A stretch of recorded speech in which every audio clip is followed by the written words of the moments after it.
Bonjour à tous, merci de nous rejoindre sur la chaîne YouTube de la Ligue de défense des conducteurs. Je m'appelle Alexandra Legendre, je suis porte-parole de l'association et voici Nathalie Troussard, notre secrétaire générale. On va essayer de vous retrouver le plus souvent possible sur cette chaîne pour vous tenir au courant de l'actualité de notre association. Nathalie, je te laisse un petit peu présenter ce qu'on va faire aujourd'hui. Avec plaisir, merci Alexandra, bonjour à tous.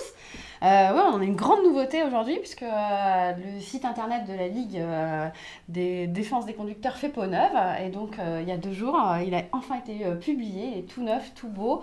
On espère que vous allez vivre une super expérience parce que en fait du coup on a remis tous nos articles, on va traiter tous les sujets autour des conducteurs, on va parler de transition énergétique, on va parler de fiscalité automobile, on va parler de répression automatisée, de PV, d'infrastructures, voilà, qui sont en fait les grandes thématiques que traite l'association, mais il y a aussi toute l'actu du quotidien du conducteur aussi, hein, évidemment. Et on en a sélectionné 2 pour vous aujourd'hui, les zones à faibles émissions et le renouvellement du permis de conduire, assujetti ou pas à une visite médicale, un sujet qui interroge beaucoup, qui inquiète beaucoup nos seniors.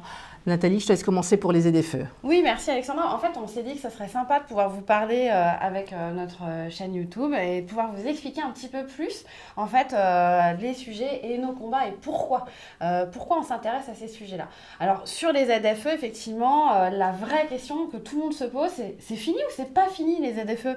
Alexandra, t'en penses quoi, toi?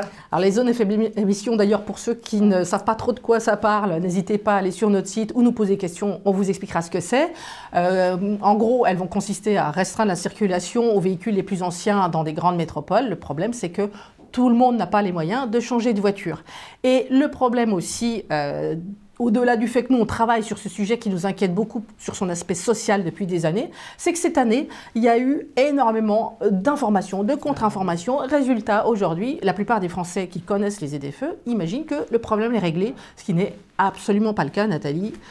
Bien sûr. Le problème, il n'est pas du tout réglé. Alors qu'on s'entende, en fait, les ZFE, à l'origine, c'est une mesure qui est là pour préserver la santé publique. Donc, pourquoi pas? En fait, comme le dit très bien Alexandra, c'est que c'est aussi une mesure en fait, qui contraint en fait, la circulation et qui empêche en fait, les gens de rentrer dans les villes. Et c'est là que le bas blesse, c'est qu'effectivement, la difficulté pour les gens qui n'ont pas les moyens de changer de voiture, d'avoir la bonne voiture avec la bonne vignette, en fait, ils ne peuvent plus rentrer dans les villes. On vous passe les détails, mais nous, on s'est dit, bah non, ça marche pas. En revanche, ce qui avance là, aujourd'hui, c'est qu'on a des amendements qui ont été déposés, il y en a même 2 qui nous intéressent, qui sont 2 amendements déposés à l'Assemblée nationale, qui ont été votés en séance publique, en printemps dernier. Et là, ce qui manque, en fait, c'est la fin du processus législatif, c'est juste qu'il soit terminé. Alors, on ne rentre pas dans les détails parce que c'est extrêmement compliqué, mais néanmoins, ce qu'il faut savoir, c'est qu'aujourd'hui, en fait, la suppression des ZFE n'a pas été votée. Elle n'est pas définitive. Donc, le combat continue. Et il ne vous aura pas échappé qu'il n'y a pas de gouvernement, qu'on ne sait pas si l'Assemblée nationale va sauter ou pas. Donc, forcément, ce processus législatif, il est en sommeil pour le moment. Et donc, il faut rester mobilisé, signer nos pétitions contre les ZFE. Elles sont en ligne sur notre site internet. C'est pour ça aussi qu'on continue à manifester. Alexandra, la semaine dernière, c'était où? Absolument. On était devant la mairie de Paris. Il y avait une manifestation à Paris avec nos amis motards, mais c'est la 3e à laquelle on participe cette année. Et l'idée, c'est de dire, bah, nous, on n'en veut pas des ZFE, on ne veut pas de cette mesure qui va empêcher les gens de circuler librement. Et maintenant, on avait un 2e thème à aborder. Absolument. Dans le cadre de la directive sur le permis de conduire au niveau européen, un sujet revient, c'est qu'à chaque renouvellement, tous les 15 ans, est-ce qu'on assujettit ce renouvellement à un contrôle médical ou pas? Sachant contrôle médical ou auto-évaluation, on ne sait pas très bien, tout est flou de toute manière. Mais ce qu'on sait, c'est ce qu'on ne sait pas. Et le problème, c'est que cette mesure d'accompagnement au moment du renouvellement de permis, eh bien, ces échéances de 15 ans vont se rétrécir à mesure que l'âge avance.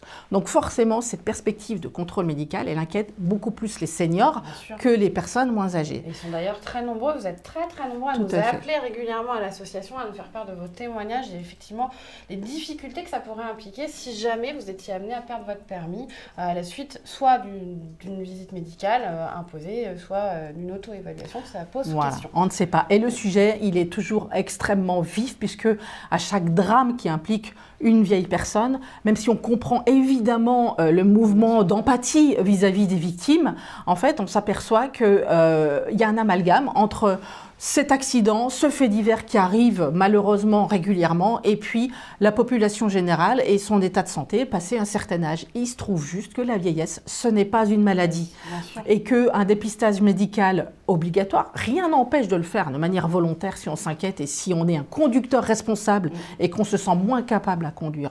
Il n'y a aucun problème, consulter sa famille, son médecin traitant pour se faire conseiller. Mais en revanche, assimiler le fait qu'on vieillit à l'incapacité de conduire, malheureusement, on n'est pas tous égaux. Et ça va, de notre point de vue, ce n'est pas possible. Ah bah complètement. On a déjà d'ailleurs plus de 500 000 personnes qui ont signé notre pétition, pétition qui est en ligne et que vous pouvez retrouver sur notre site www.liguedesconducteurs.org.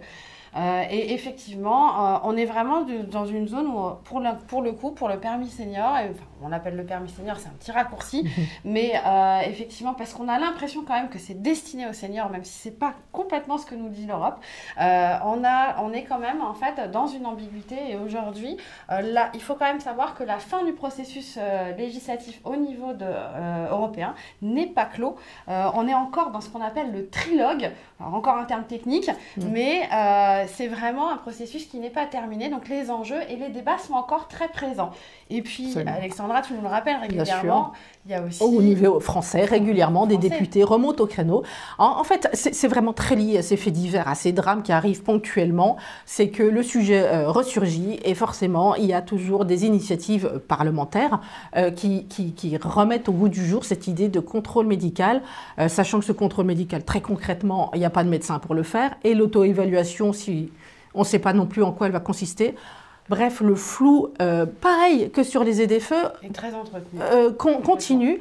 Et nous, notre rôle aussi, c'est d'être vigilants et de vous tenir au courant de ce qui se passe, au même titre que tous les autres sujets qu'on va aborder dans les semaines qui viennent et qu'on vous expliquera dans le cadre d'une autre émission.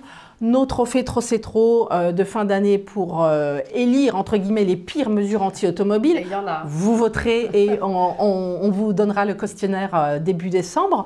Il y a aussi nos travaux donc, sur les infrastructures routières, sur les ralentisseurs. Le dossier ralentisseur n'est pas clos du tout.